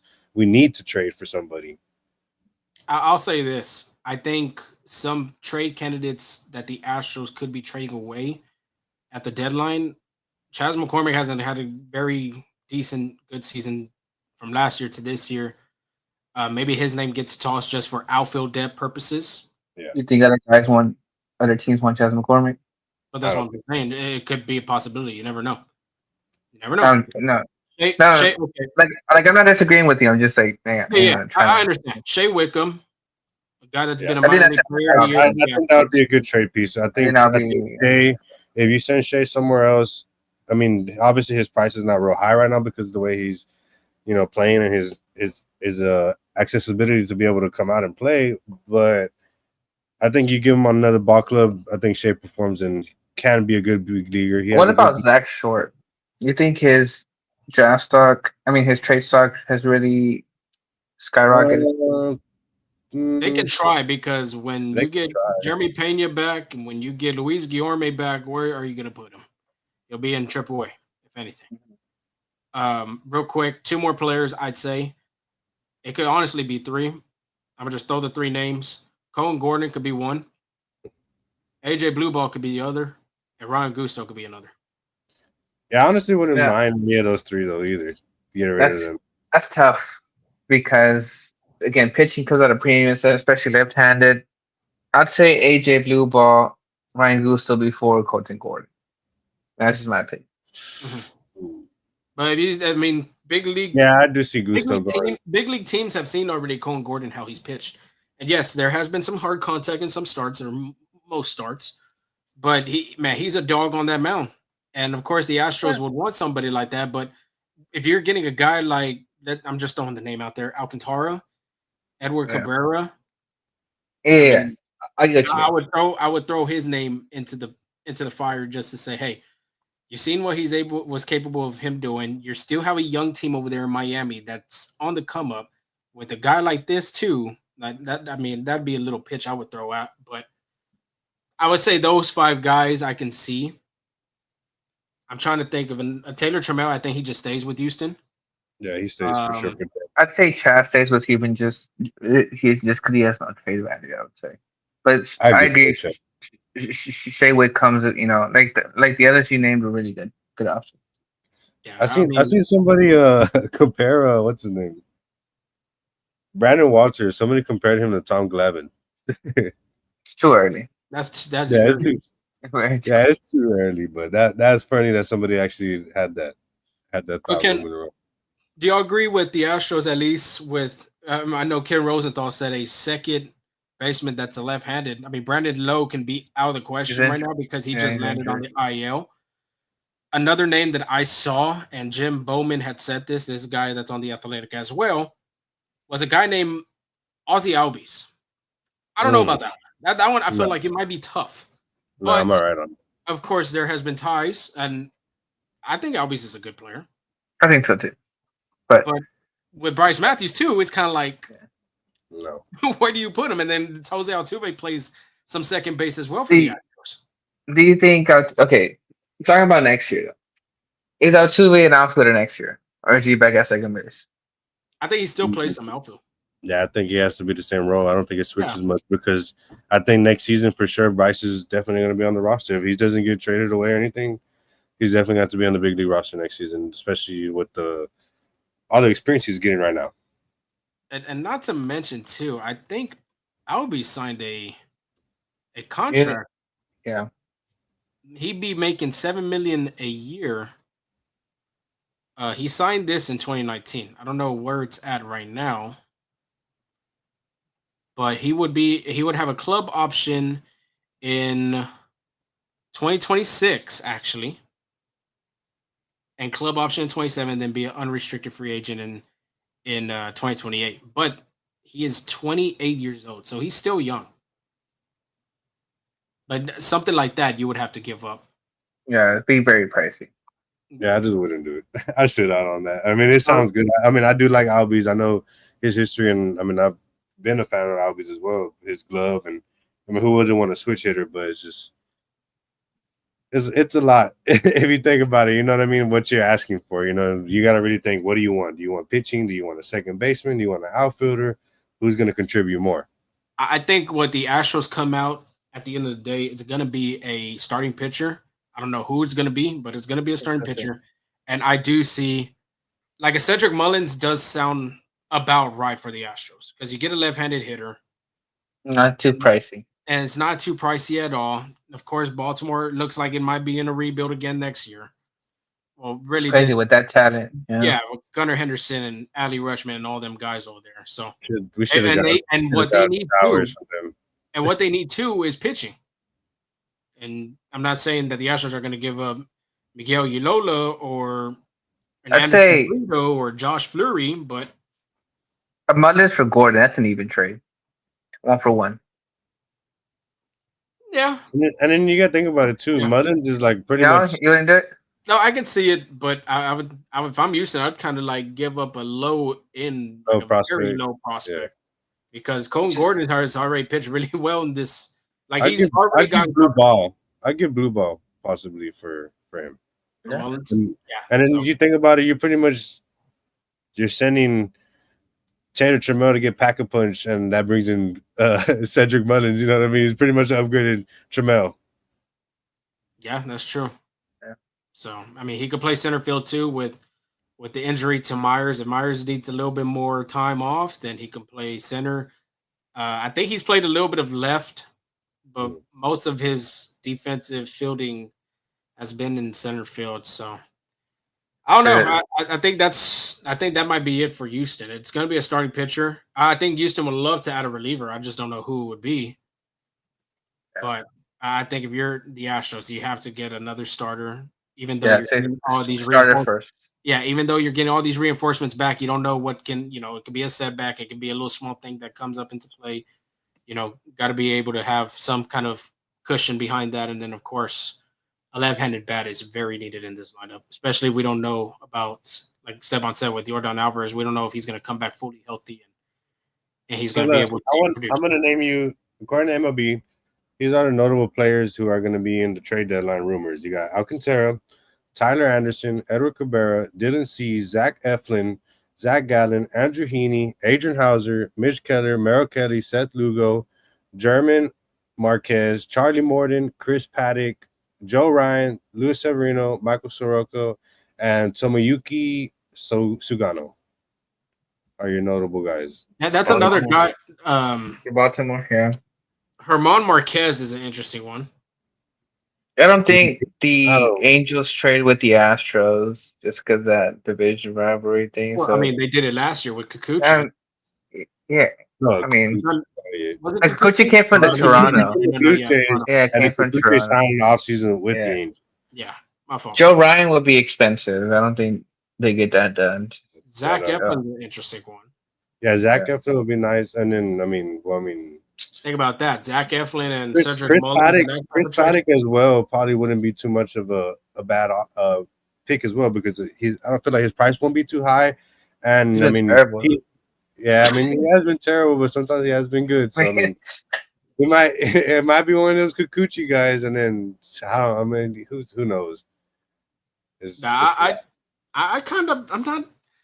I'm not opposed to a guy like Herman Marquez. I'm not, because he has pitched some games really good, and you're pitching at a difficult ballpark. That's a hitter's ballpark over there, of course. So the ball's gonna fly over there. But when I don't know, I kind of see that name kind of. And then I see people try to float around Luis Robert Jr.'s name a lot, but I would like it, but it's just he's not a lefty. Like we need a lefty. Like this is a righty dominant lineup. Yeah, I don't think Luis Robert would be. And Herman Marquez actually would be a rental, if anything. It would be a free agent in going. And then let me throw out the relief pitchers for you, just since we see what's really out there, the big names. You got Felix Bautista, David Bednar, Anthony Bender. You got Jake Bird, Emmanuel Clase, Danny Coulomb, Sir Anthony Dominguez, John Duran, Peter Fairbanks, Kyle Finnegan, Ryan Helsdy, Rafael Iglesias, Griffin Jacks, Kenley Jansen, Andrew Kittredge, Phil Maton, Mason Miller, Dennis Santana, and Gregory Soto. So, I mean, that's a lot of relieving. There's more. I feel like there's way better relief pitching out there than starting pitching. Yeah, but that relief is going to cost you the same as a starter. No, I'm not saying we're getting a big guy. Because they're good. Yeah.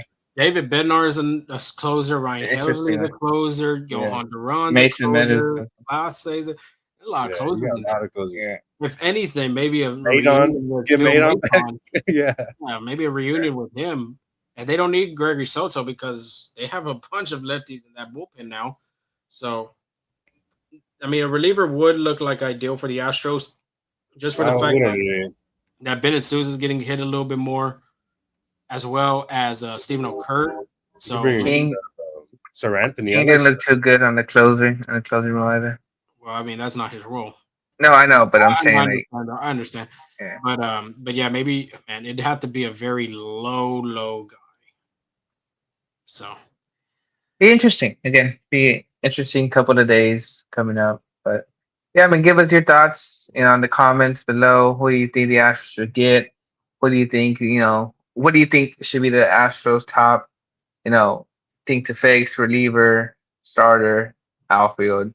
That's how they hit it. Let us in the comments. We love that. But let's get this show rolling. Moving on to the athletics. and Astros matchup, another 4 game set there.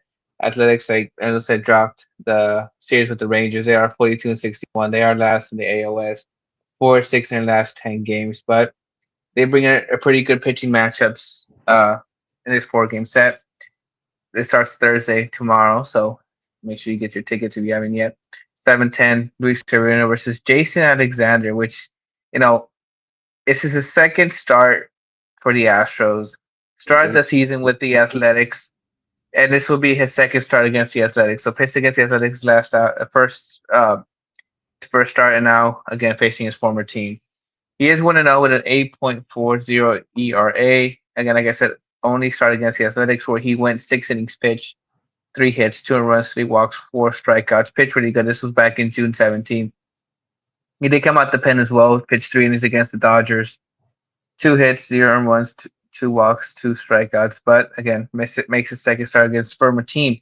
Again, LB, I really don't know how this one can go. I think this can go either really great start or not so good, just because again they are familiar with his stuff. But even then, he did pitch pretty good against them the first time. Second time seeing him around, so it'll be an interesting matchup. And the Astros will be facing off Luis Severino, who has seen a lot with his time with the Yankees. He's 3-11 with a 5.10 ERA versus Cleveland. He did pitch pretty good. 5 innings pitched, 3 hits, 2 runs, 2 walks, 3 strikeouts. Features a fastball, sweeper, sinker, cutter, changeup, and slider. But this is, like I said, Luis Severino has pitched a lot against the Astros. This is his numbers against the Astros. He's 2-5 with a 4.52 ERA and a 1.28 WHIP. For the most part, the Astros have had Luis Severino's number. Yeah, George Costanza's on the mound for the Astros again. Um, and yeah, like you said, this could be a tale of two things for either Houston or the A's. Severino, of course, has the most experience of already facing the Astros so many times, especially in that ballpark. So I feel like it's more of an advantage to Severino and Alexander. I mean, he pitched against the Athletics. He's going to pitch against them again. And no telling, more than likely, Sacramento is already going to make adjustments going into him as soon as Joe Espada had mentioned after the game today that Alexander's going to get the ball. Well, Alexander did well his first time against the Athletics, so you can hope that he just has a mirroring image of what he did the first time. And I believe his last outing in Sugarland wasn't too bad either. So hopefully he could do well. But like you said, Severino might do better than he did last time, because I remember last time I did mention that he said he was having issues with getting used to the bump over there in Sacramento. So like you mentioned, Houston's a place where he's probably a little maybe more comfortable or might like the mound better than he does in Sacramento. So it could be a good sign for Severino and a bad day for the Astros, or vice versa. Who knows? Or we could just see a pitching duel like what we did the other day Yeah, with again, Emmanuel Rodriguez and Framber. We thought, it would just be Framber's day and Emmanuel maybe 4 innings, 5 innings. But I mean, Emmanuel goes and shoves. So just keep your eyes open for this one. Severino is a veteran, so don't be fooled by him.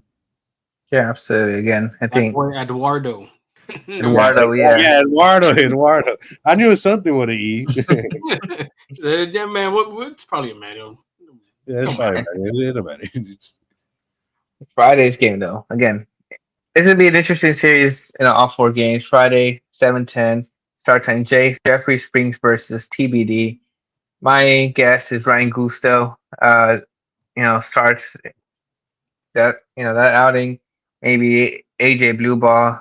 I You don't don't think no see. Dabo? You don't think no Miguel? The thing is, Miguel's not on a 40-man roster, so if they were to bring him up, I mean, it could be a possibility too. I'm not ruling it out, but they would have to make either designate someone for assignment to make room or put someone on the 60 ADL list. And I don't think Lance McCullers will go on the 68. Like, it's just a blister, so I think he'll come quick. Yeah, so it'll be hard to bring Uyo up unless they're ready to move on from somebody else. So that's how I would say either Gusto or Blue Ball, just because they're already in the 40-man roster. It's easier to do that. But so since I don't know, since I'm not giving any stats, let's go ahead and move on with Jeffrey Springs. 8-7 record, 4.18 ERA. Did have a rough outing against the Cleveland Guardians. 4 innings pitched, 9 hits, 5 earned runs, 0 walks, 4 strikeouts. Comes in with 5 pitch arsenal fastball, changeup, slider, cutter, and sweeper. But Springs is a guy the Astros need to tag on early, which again easier said with them because I think for about 18, 17 games their opponent has scored first. So it'll be interesting there. But his away splits for Springs are 4-5 with a 4.11 ERA. He's allowed 56 hits. But again, I said you have to get to Springs early. His ERA in the first inning, 7.11. His ERA in the second inning, 5.57. And his ERA in the third inning, 4.66. From then on, it gets better. I think he's under two in the third, fourth, fourth, fifth, and sixth inning. He's under two. So if you're gonna get any damage, the middle, early on in the game, early fireworks will be the best bet for the Astros. Yeah, he hasn't been bad. I think he's been decent for the A's, but could have be an advantage for the Astros seeing him so many times too. I'll tell you what, this is dang near a triple A game right here. I mean, you got a lot of Space Cowboys on the Astros right now, and then I mean, last year they were pretty much caught in. Last year they were Oakland. Now Sacramento, they're dang near calling them a triple A team as well because I mean, there was just a bunch of prospects that just ran through the farm and pretty much got thrown on a team and with pretty mid coaching and to let the team roll out and played. And now, I mean, those guys are starting to build on that, and everybody's getting close in that clubhouse. So it should be a very exciting matchup, especially with Oakland's pitching not being so well. If they'll be able to keep up and stay in the game with Houston's pitching, and then Houston has to deal with injured players, so you got to trust on your guys that are fitting in for injuries to perform. Not to mention, I mean, they do play at a AAA ballpark as their home Yeah. ballpark. So I mean, Yeah, as a home field. So yeah, exactly. But interesting stuff again. Good matches all around. Saturday, 6:10 matchup. Jacob Lopez versus Hunter Brown. This will be a good pitching matchup here. Uh, the ERA for Lopez might not, sound pretty, but he has pitched really good this season. Brown's 9-4 with a 2.57 ERA versus Seattle. Again, he went 4 innings, 6 hits, 0 runs, 2 walks, 7 strikeouts. This is the first time this season he has not gone at least 5 innings. So I'm predicting a little bounce back from Brown. I think after the All Star, before the All Star break, a little after he's been getting roughed up a little bit, but I think a long road, a long better road for Hunter Brown is coming soon. I think he'll get back on track. It's just a matter of time. He pitched a lot, and it's like I said last time, it's kind of hard to be up there for so long. And this is a guy who could, just be up there. And we're going against Jacob Lopez, who's 3-6 with 4.60 ERA versus Texas. He did go 5 innings pitched, allowing 4 hits, 5 earned runs, 3 walks, 6 strikeouts. Again, he comes in with a 5 pitch arsenal: fastball, slider, cutter, changeup, sinker. His slider is his best pitch, opponent batting average of 209, 31.8 whip percentage, 20.4 put away pitch. The other thing is you got to be patient against this guy. He does get in a lot of walk trouble, and that affects his pitch count, and you can get him out of there early. So if you can be patient on the plate, allow you to him make mistakes, get guys on base via walk, I think it'll be a smooth setting for the Astros. yeah, this is a game I'm looking for Hunter Brown to bounce back. His last three starts, Cleveland got roughed up 6 innings, 6 earned runs. Against Texas at home, 5 innings, 4 earned runs. And like you said, the last start, he didn't even go through 5 innings. He only gave up 3 earned runs with Seattle, but Seattle was hitting him really good. So this is a start. If you're Hunter Brown, this is a perfect matchup for you to go after and attack. You did see the Athletics, I believe, in May, and didn't do bad either. 6 innings, 6 hits, 1 earned run. So you're looking for almost a similar stat line to that game coming into this one, or even better. So I agree with you. I think a big bounce back is coming for the Diesel. Yeah, this should be a good game for Hunter bounce back on. The only thing that he has to deal with is a hot Nick Kurtz. Yeah, But- just that guy. yeah, just really just that guy. I mean, besides that, I mean, yes, you got Lawrence Butler and a couple other guys that could leave the yard on you, but this is a lineup that Hunter Brown should be able to carve up, and this is a perfect team to do it against to get back on your feet. A team that you should be able to has good talent, but if you do your job right, you should be able to come victorious on top of that one. And Astros should be able to get it to Jacob Lopez as well if they try to get him early. And that's pretty much what every single guy in this matchup is. You want to get on them early. You don't want to get them into the game because if not, they're going to get into a groove. And then, like you said, Astros do have a lot of come from behind wins, which is kind of annoying. You kind of want to be able to score those runs first. So hopefully Astros could get themselves collected in the early on innings and, do what a lot of teams have been doing to us, which is ambushing. Absolutely. And then Sunday wraps up the game. 1:10 start time. JT Ginn versus Coaching Gordon. Again, Gordon's. I'm not saying has a short leash or anything, but he's trying to stay in their rotation, stay in the roster, honestly. And I go back to AAA, but he's 4-2 with a 4.53 ERA. Like I said, he did pitch well against Arizona. If you weren't here for that stat line, I'll say it one more time. 5.2 innings pitched, 7 hits, 2 runs, 2 walks, 4 strikeouts. They produced 10 swings and misses. A great start by Gordon, who is fighting for a roster spot once everybody gets healthy, because I don't think he'll be in the starting rotation once Garcia comes back, Javier or Arrighetti, but possibly be in the bullpen. Be a key piece in there, or he'll be back in AAA. I'm sure it all depends how he's pitching. Is he good enough to be in the bullpen? I think so, but he just got to show it to the Astros by continuing to pitch well. He'll be going against JT Ginn, who you know has been has had an up and down season. He's been in the bullpen as well, rotation as well. Versus Tyson, 5 innings pitched, 5 hits, 1 run, 1 walk, 2 strikeouts.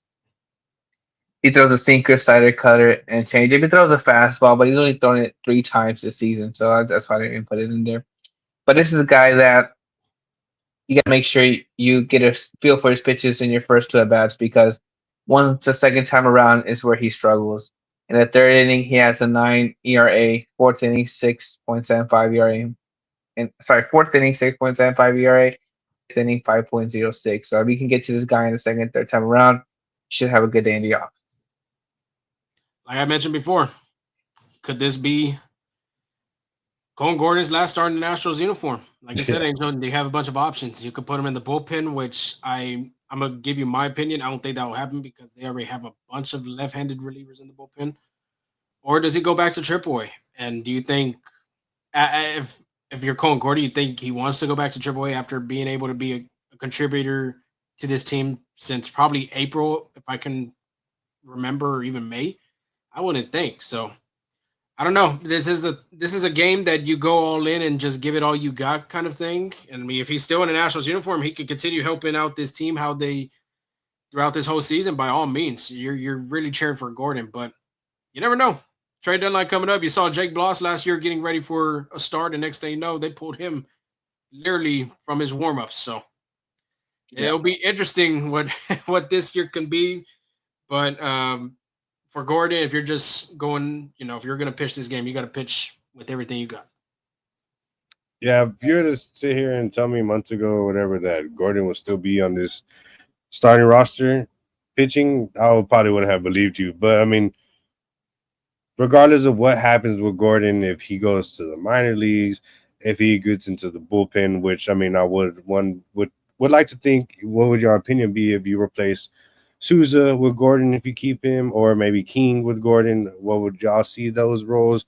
And then, like, this could possibly be his last start. So if it is his last start, I mean, you could just imagine he wants to show out his best, what he got against his team. Because I mean, if he performs really well, maybe his number will be called at the trade deadline for possibly the actual starting role in another clubhouse.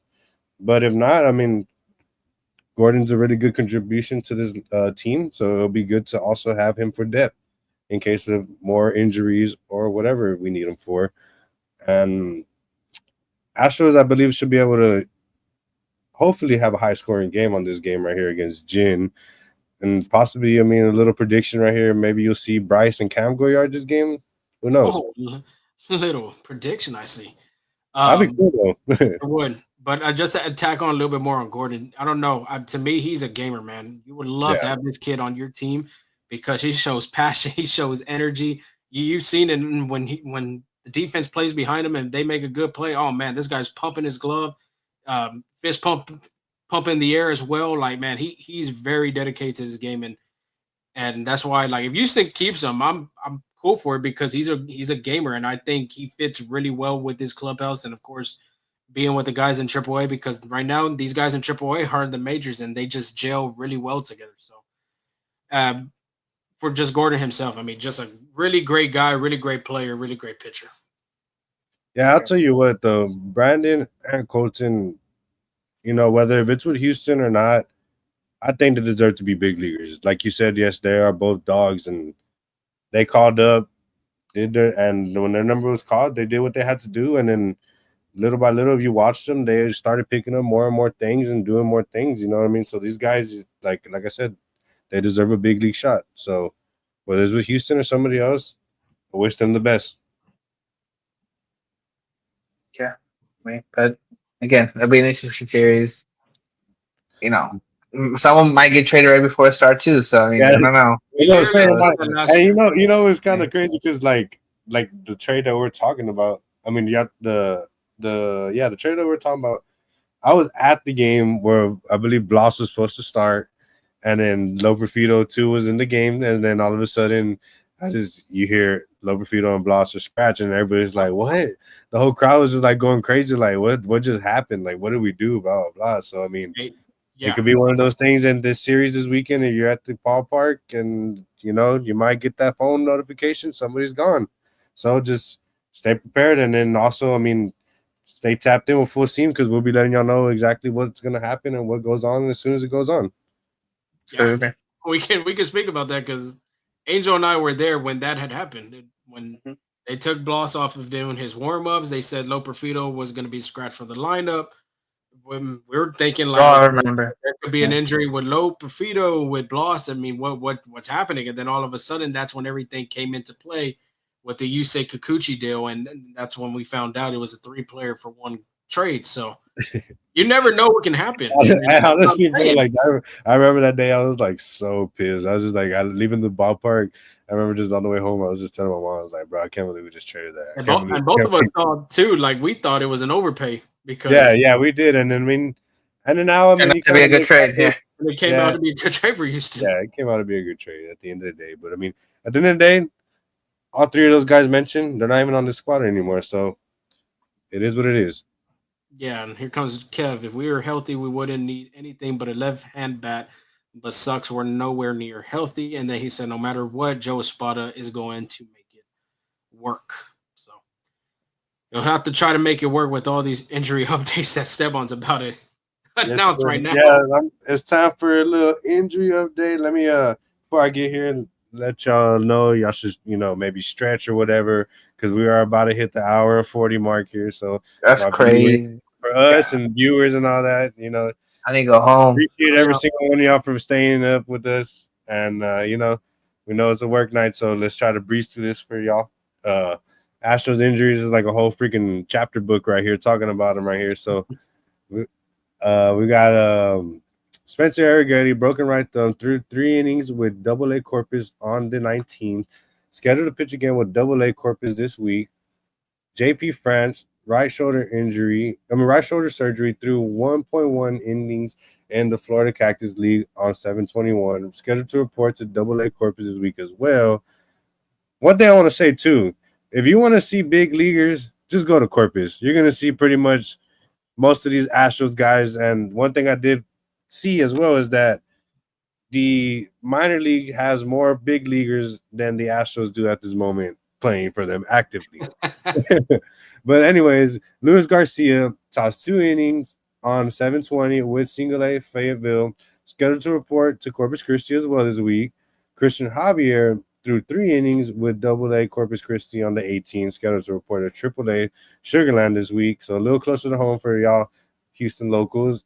Jordan Alvarez is currently going through a hitting progression and is traveling with the big league club, so that's a good sign. Outfield infielder Zach DeZenzo, left hand capsule strain, continues his running and throwing, has not progressed on hitting yet. So that one you're kind of a little worried about because, he's a younger guy and you would think maybe he would come back from his injury a little faster, but oh no. Brendan Rodgers as well sustained a concussion and nasal fracture on the 18th during a rehab assignment in which he was near to coming back with the Astros. And, baseball gods weren't on his side this day, and, he just got himself into a little scuffle. Jacob Melton, right ankle sprain in Florida, currently going through a hitting and running throwing progression. Sean Dubin, right forearm strain in Florida. He threw a 20 pitch live BP today. And Jeremy Pena, left rib fracture in Florida, currently going through a hitting, running, and throwing progression. So that's very good. The Astros really need Pena back. Luis Guillorme, strained right hamstring in Florida, currently going through a hitting and running progression. And I believe as of today, Guillorme just got called back to Sugarland. So that's a good thing for him. Pedro Leon, left knee sprain, continuing with his hitting and throwing progression. And Jake Myers is rehabbing at Houston. Yeah. So, I mean, the list is. I will say this, though. FCL is not Florida Cactus League. Oh, that's what I was about to say, where do you say I don't know. I don't know Florida? what I said. Florida Coast League. Yeah, But yeah, Coast that's a League. I thought it was something. My bad. That boy said Florida Cactus League. Where I the just hell do went you see a cactus in Florida? Oh, I went with it so ran. just a little update too. A guy, going back to the trade deadline talk, a guy that the Astros used to mention was Todd Bradley. Well, he just got demoted to Durham into the AAA team too. So Taj. interesting. Our friend Yeah. too, Morgan Ensberg, coaches that team. So. Yeah, Todd Bradley. But yeah, another. And then the last guy, I forgot about the main guy. My bad. Isaac Paredes on the Matt Thomas show. Matt Thomas show on Sports Talk 790. Joe Spada said it's going to take some time for us to get Paredes back. So, like Angel predicted, possibly a month. It can even be more than a month. I think more. Yeah. A month and a half or 2 months. Yeah, it could be possibly longer than that, and that sucks because Paredes is somebody you need in the lineup just because he sees so many pitches, could draw so many walks, could leave the yard whenever, and his glove is pretty good. Yeah, that is a big hole in your lineup that you really need to find a way to fill real quick because, man, that's the guy that leads your team in home runs. Speaking, you could bet that the second half is going to go by in a breeze. We'll be in October in no time. Yeah, July's already literally almost done. August is going to be here, and it's going to go with the snap of the finger. Next thing you know, we're going to be in September and postseason push. So and you're going to be hearing wild card, you're going to hear brackets, all this whatnot. Yep. And that's why I'm very interested to see how this trade deadline works for Houston because I don't think the trade deadline for the Astros has ever been this difficult to figure out where they should go. Just for the fact they have so many injuries and they have so many ways they can go and find a player.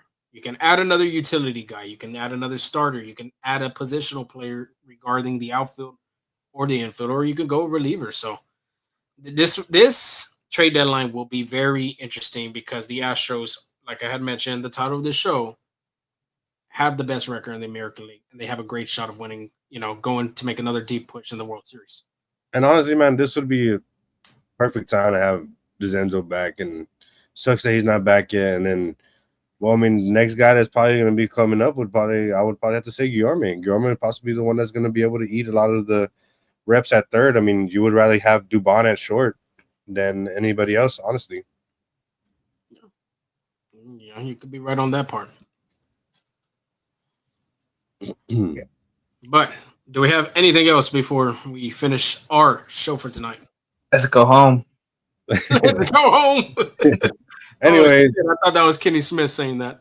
Anyways, Astros announced the 2025 draft class signings. The Houston Astros signed 18 members of their 2025 MLB draft class, along with 8 non-draftee free agents, in a signing ceremony tonight at Dakin Park. Headlining the group of signings was shortstop Xavier Neans, who was selected by the Houston Astros with the 21st overall selection in the first round. And then I wanted to throw in there, the Astros agreed to terms with first-round Neans for $4,120,000 slot value minus $2,500 contingency bonus.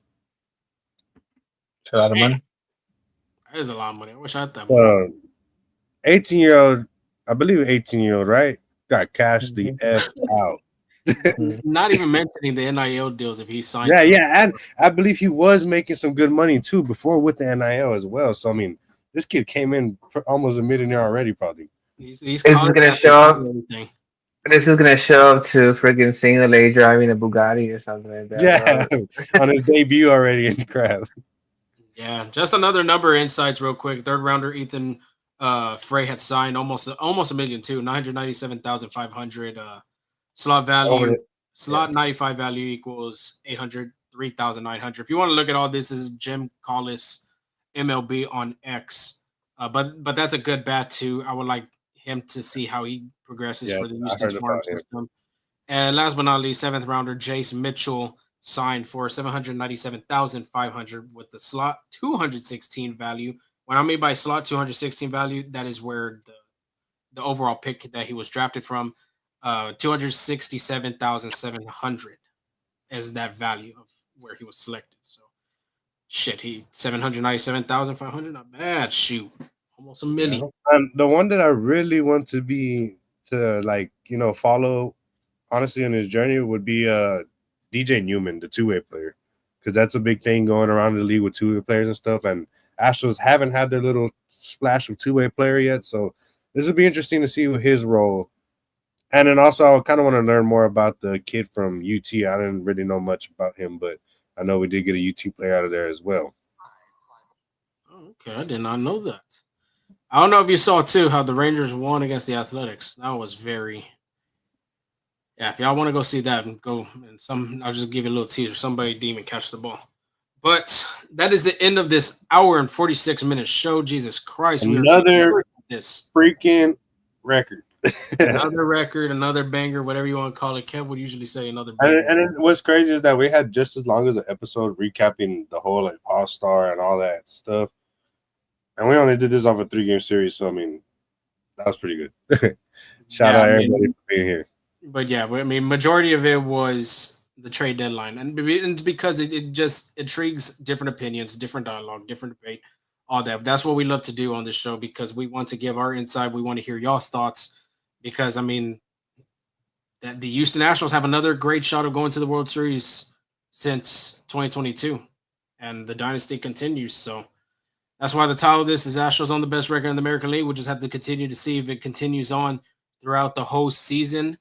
And you know who's going to have you covered? It's going to be us. And if you don't follow us on TikTok, Twitter, FSA Full Steam Ahead on Instagram, then what are you doing? You got to follow us because we give you the updates, we give you the recaps, interviews, and all that good stuff. We just had the Jerry Pena one just recently posted. We had Josh Hader already posted.